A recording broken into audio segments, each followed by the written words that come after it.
prasasti batu bertulis kedudukan bukit yang ditemukan di Palembang menyebut, saat itu Kerajaan Sriwijaya Calipe Ocie telah berkuasa dan ekspedisinya menaklukkan daerah-daerah lain, terutama 2 pulau yang berada di bagian barat Indonesia.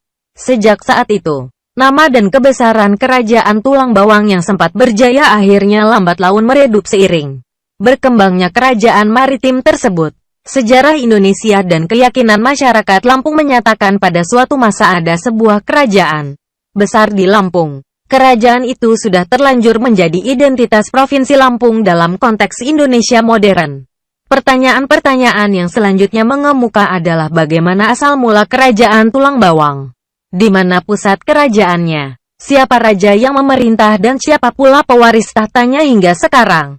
Banyak sejarawan, antropolog maupun arkeolog, bahkan pemerintah Provinsi Lampung pun berusaha keras untuk menemukan kembali rangkaian sejarah yang hilang tersebut.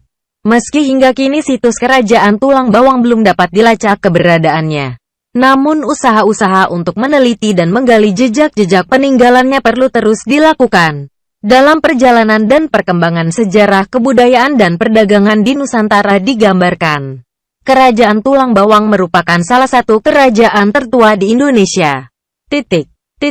Di samping Kerajaan Melayu, Sriwijaya, Kutai dan Tarumanegara. Bahkan, Kerajaan Tulang Bawang yang pernah ada di Pulau Sumatera, Suwarnadwipa, ini tercatat sebagai kerajaan tertua di Tanah Andalas. Hal itu dibuktikan dari sejumlah temuan-temuan, baik berupa makam tokoh-tokoh serta beberapa keterangan yang menyebut keberadaan kerajaan di daerah selatan Pulau Sumatera ini. Kebudayaan Tulang Bawang adalah tradisi dan kebudayaan lanjutan dari peradaban Skalabrak. Karena dari 4 marganya, yaitu Buai Bulan, Buai Tegamoan, Buai Umpu dan Buai Aji, di mana salah satu buai tertuanya adalah Buai Bulan, yang jelas bagian dari kepaksian Skalabrak Cenggiring dan merupakan keturunan dari putri si Buai Bulan yang melakukan migrasi ke daerah Tulang Bawang bersama 2 marga lainnya, yakni Buai Umpu dan Buai Aji. Dengan demikian, adat budaya suku Lampung Tulang Bawang dapat dikatakan lanjutan dari tradisi peradaban Skalabrak, yang berasimilasi dengan tradisi dan kebudayaan lokal, yang dimungkinkan sekali telah ada di masa sebelumnya atau sebelum mendapatkan pengaruh dari kepaksian Skalabrak. Kebudayaan Tulang Bawang yang merupakan penyimbang punggawa dari kepaksian Skalabrak adalah satu kesatuan dari budaya-budaya dan etnis Lampung yang lainnya, seperti Keratuan Semaka, Keratuan Melinting, Keratuan Darah Putih, Keratuan Komering, Sungkai Bunga Mayang, Pubian Telu Suku, Buai Lima Waikanan, Abung Siwo Mego dan Cikoneng Papekon. Pembagian dan pengaturan wilayah kekuasaannya diatur oleh Umpu Bejalan Diwai berdasarkan daerah-daerah yang dialiri oleh Sungai Wei. Secara harfiah Buai atau Buai berarti pemilik sungai, Wei atau pemilik daerah kekuasaan yang wilayahnya dialiri oleh sungai. Semasanya, daerah ini telah terbentuk suatu pemerintahan demokratis yang dikenal dengan sebutan marga. Marga dalam bahasa Lampung disebut Mego. Mego dan Megolo bermakna marga yang utama, di mana pada waktu masuknya pengaruh Divide et Impera, penyimbang marga yang harus ditaati pertama kalinya disebut dengan Selapon. Sela berarti duduk bersila atau bertahta, sedangkan Pon pun adalah orang yang dimuliakan. Ketika siar ajaran agama Hindu sudah masuk ke daerah Selapon, maka mereka yang berdiam di Selapon ini mendapat gelaran Cela Indra atau dengan istilah yang lebih populer lagi dikenal sebutan Syailendra atau Syailendro yang berarti bertahta raja. Mengenai asal-muasal kata tulang bawang berasal dari beberapa sumber. Keberadaan tulang bawang dalam berbagai referensi mengacu pada kronik perjalanan pendeta Tiongkok Ising. Disebutkan, kisah pengelana dari Tiongkok Ising 635-713. Seorang biksu yang berkelana dari Tiongkok masa dinasti Tang ke India dan kembali lagi ke Tiongkok. Ia tinggal di kuil Siming dan beberapa waktu pernah tinggal di Chang'an.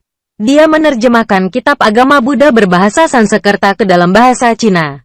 Berdasarkan catatan dari Ising, seorang penziarah asal daratan Cina menyebutkan, dalam lawatannya ia pernah mampir ke sebuah daerah di tanah Krise, di mana di tempat itu, walau kehidupan sehari-hari penduduknya masih bersifat tradisional, tapi sudah bisa membuat kerajinan tangan dari logam besi yang dikerjakan pandai besi. Warganya ada pula yang dapat membuat gula aren yang bahannya dari pohon aren. Sewaktu pujangga Tionghoa Ising datang melawat dan singgah melihat daerah Selapon. Dari Ising inilah kemudian disebut lahirnya nama Tolape Ohwang. Sebutan Tolape Ohwang dari ejaan Selapon. Sedangkan untuk mengejanya, kata Selapon ini di lidah Ising berbunyi Solapoun. Berhubung orang Tionghoa itu berasal dari seorang pendatang negeri Cina yang asalnya dari Tartar dan di lidahnya tidak dapat menyebutkan sebutan So, maka Ising mengejanya dengan sebutan Tu. Sehingga kata Selapon, Sola pun disebutnya Tulape Ohwang. Suara Pembangunan, 2005.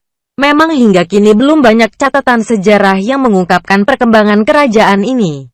Namun catatan Cina kuno menyebutkan pada pertengahan abad ke-4 Masehi seorang penziarah agama Buddha bernama Fahian 337–422 pernah melawat ke Sumatera.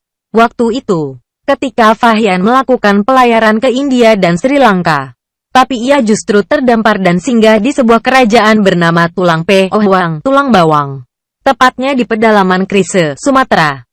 Catatan Fahian tersebut menjelaskan akan keberadaan wilayah kerajaan Tulang Bawang. Namun dia tidak menyebut di mana persisnya letak pusat pemerintahan kerajaan ini. Menurut riwayat turun-temurun yang dituturkan mengenai penamaan Tulang Bawang, salah satu sumber menyebutkan bahwa sesuai dengan kerajaan Tulang Bawang yang hingga kini belum didapat secara mutlak, baik keraton maupun rajanya. Demikian juga peninggalan-peninggalannya. Bahkan abad berdirinya pun tidak dapat dipastikan. Sifat-sifat ini sama halnya dengan sifat bawang. Bentuk bawang dikatakan bertulang di mana tulangnya semakin dicari semakin hilang, kecil, sampai habis tak bertemu dengan tulangnya. Riwayat kedua, menurut cerita-cerita dahulu Raja Tulang Bawang ini banyak musuh. Semua musuh-musuhnya itu harus dibunuh. Karena tempat pembuangan mayat ini di bawang atau lebak-lebak yang akhirnya tertimbunlah mayat-mayat tersebut di dalamnya. Sampai tinggal tumpukan tulang-tulang manusia memenuhi bawang, lebak-lebak di sungai ini. Maka disebut Sungai Tulang Bawang. Riwayat ketiga, pada zaman Raja Tulang Bawang yang pertama sekitar abad ke-4 Masehi, dikisahkan permaisuri raja menghanyutkan bawang di sungai, yang sekarang dikenal dengan sebutan Wei, Sungai Tulang Bawang. Kemudian permaisuri itu menyumpah-nyumpah Sungai Bawang lah ini. Semenjak itu, sungai tersebut dinamakan Sungai Tulang Bawang atau Kerajaan Tulang Bawang. Hai, Asai Akib 1976. Jangan lupa berlangganan di Khairul Junior.